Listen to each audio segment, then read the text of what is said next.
Oo, kasi may mga nagsabi kasi, ewan ko ba ito, sabi ha, na ang pinakaunang mga inasal daw sa Pilipinas ay dito daw pinanganak sa Miramart. Harap daw ng SM Delgado. Oh.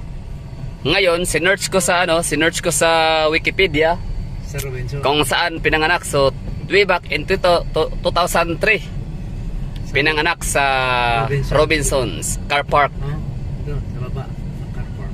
So, anong lugar yon? City proper din. Proper, sa super. Buti na lang, no? Siyempre, saan ka pala galing at bakit sabi mong kakauwi mo lang? Kakabalik? Sa Maynila. Manila. Doon ako lumaki eh. Ano ka lumaki? Tapos pagbalik mo dito sa Iloilo, yun ang naabutan mo, Delgado. Anong Hindi, year yun? Yung Robinson. Sorry, Robinson. 2004. 2004. So, yan yung pagkakaalam mo. Siyempre, ano yan eh. Yun ang pagkakalam ko eh. Yun ang nakita ko agad na amang inasal eh. Doon sa Robinson eh. Kumain pa akong ron eh. Pagdating ko rito eh. 2004. Robinson. So, ibig sabihin yung Robinson na yan, matagal na rin pala, no? Matagal na rin yun. Luma na rin pala. Oo. Yun pala. Kasi ang sabi nung mga nagko-comment sa sa mga pinopost ko, yun daw. Bago lang yun dyan. Ano daw sa may Miramart, harap Hindi. ng SM Delgado. Valeria. Oo. Ay basta harap to ng SM na So yun bang Robinson na pupuntahan natin ngayon? May yan, may SM din diyan. Well, may SM pero sa ibang street siya. Okay. Yung Robinson na pupuntahan natin. Yun eh, marami Lidisma, Mabini, Dilion, Yun, no? at saka Quezon. Yun. Yun ang Siri, tell me, where is the oldest mang inasal in Iloilo?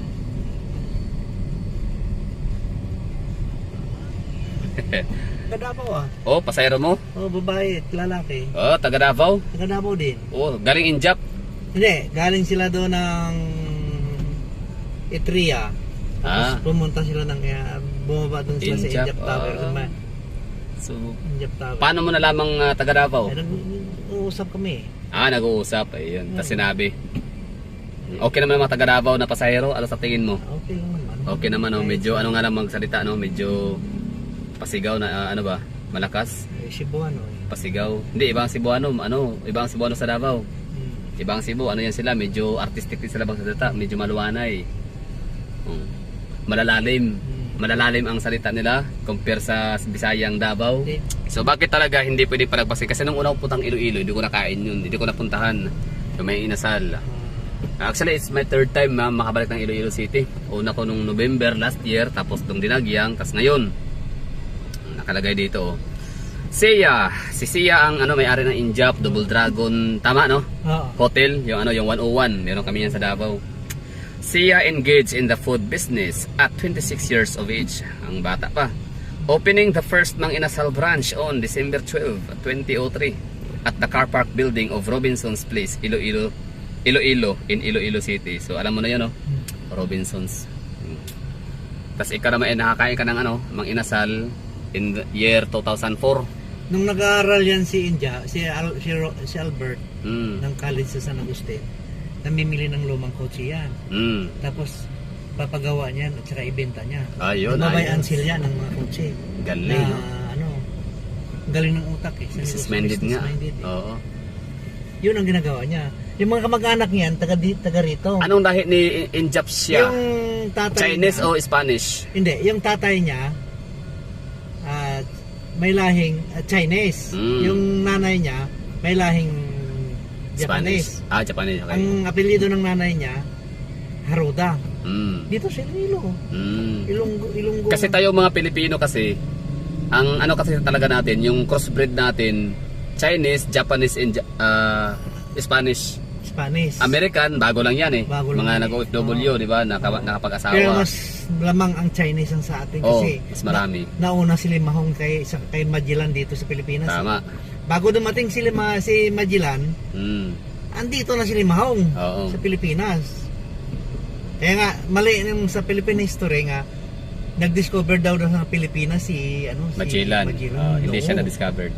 Parang siya. Discover niya kita kay dako kita nga isla. O isa ka discover sa aton. Ang na-discover niya Cebu lang, di ba? Oo. Tsaka Kabisayaan actually. Kabisayaan. Una pa na na-discover ang Mindanao.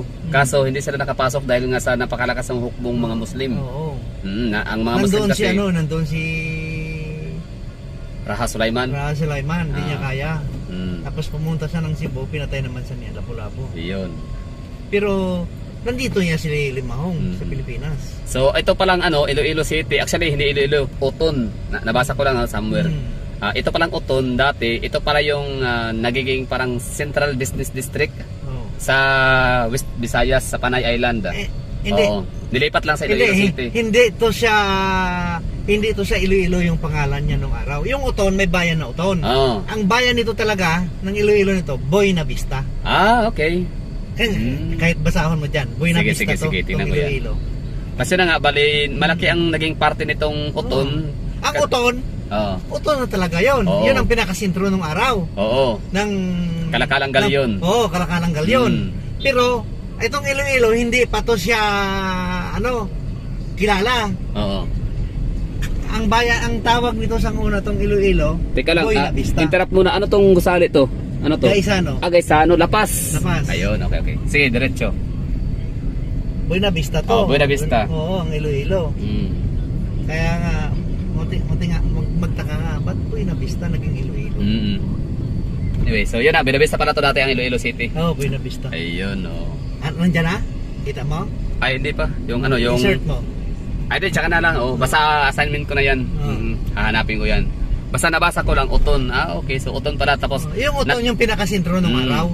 Nagkataon lang talaga na umasinso ang Iloilo City. Kasi, or Buena Vista, dahil atakot ang mga Espanyol sa mga pirata doon. Kasi mas pabor sila sa pirata doon.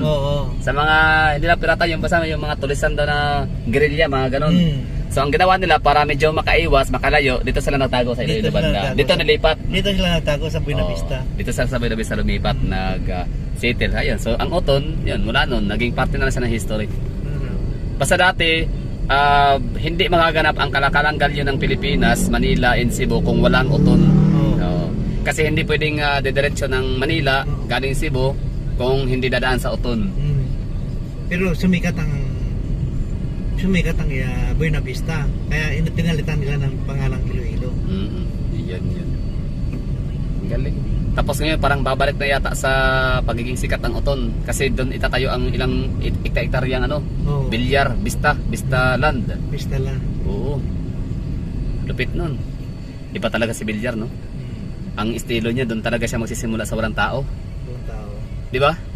Example, yung binili niya yung mga pero yung hindi naman sa sentro ng Uton, nandito banda yun, malapit din sa Iloilo. Pero siyempre pero sako pa rin ng Uton. Matakin mo ang Uton as of this moment, binasa parang nasa 68,000 population pa lang The moment na yan si Bilyar makapagpatayo ng makapag-develop ng kanyang sariling syudad, Bilyar City kung tawagin na yan kasi Vista Land. Bilyar City na? Oo. Yan man talaga tawag sa kanyang lugar, Bilyar City. Sa mga kasi hindi siya nagde-develop ng lugar na 10 hectares lang. Pang ilang yaman si Bilyar sa world? Number 1. Sa world? Hindi ko alam kung pang ilan. 58 pala? Grabe no? Pang 58 siya? Malupit. Malupit no? Magaling. So, bali, doon talaga magsisimula si Bilyar simulang maggawa ng sariling syudad. Kahit pa siguro yung Mars, kahit walang tao doon, pwede niyang gawa ng sariling yun Sa Pilipinas, number 1 siya, no? Pilipinas. Pero sa bilog nga kalibutan, pang 58 siya. Sana bukas pa si Robinson ngayon, no? Bukas pa yan. Kasi yun, malaking, para sa akin malaking bagay yan si Mang Inasal. Una ko nakakain ng Mang Inasal, anong year ba yun? 2007 yata, 2006. 2007-2006 yan. At una kong kain ng Mang Inasal ay sa may Ilustre Street, Davao City. Nung dumating ako rito, diyan ako unang kumain sa Mang Inasal sa Robinson. Yun lang nakita ko nga may Mang Inasal nung araw. Yan. Pero ngayon marami na. Kahit saan. Yun pala yun. So buti at natanong kita, no? Buti natanong mo ako. Buti kasi yung hindi sa may doon dapat sa may harap ng SM Delgado. Sa Valeria. Valeria. Valeria Yolo. Kasi yun nakikita sa comment Valeria Solis. Robinson's Place. Hindi. Bago lang yan doon. Nung, Merrimart. Bago. Hindi masyado ano yan. Mayroon din sa Merrimart namang inasal. Pero hindi luma. Hindi luma. So ito talaga Ito ang pinakaluma talaga. Diyan nagsimula. Dito nagsimula si Injap. Galing ni Injap. Ano na? Imagine mo ha, namimili lang ng kotse yung mga luma, tapos pa-repair niya, tapos Pa-repair, ibebenta niya. tapos Oo. papatungan Imagine hanggang mo, sa- nag-aaral ng college yan ha. Tingnan mo, si Injap lang ang nag-donate ng building sa Iloilo, ginawang City College. Oo, talaga. Oo, si Injap lang. So yun na Maraming mayayaman dito sa Iloilo, pero wala. yun na yung tinawag na walang dinonate. yun na yung tinatawag na Only Injap lang. ano tawag sa college? Iloilo City Iloilo College. City College. Okay. Oo. Ayos. Galing. Ang galing si So Injap, ano na ah. siya? Bali matuturing na siyang philanthropist. Oo, galing si Injap ha.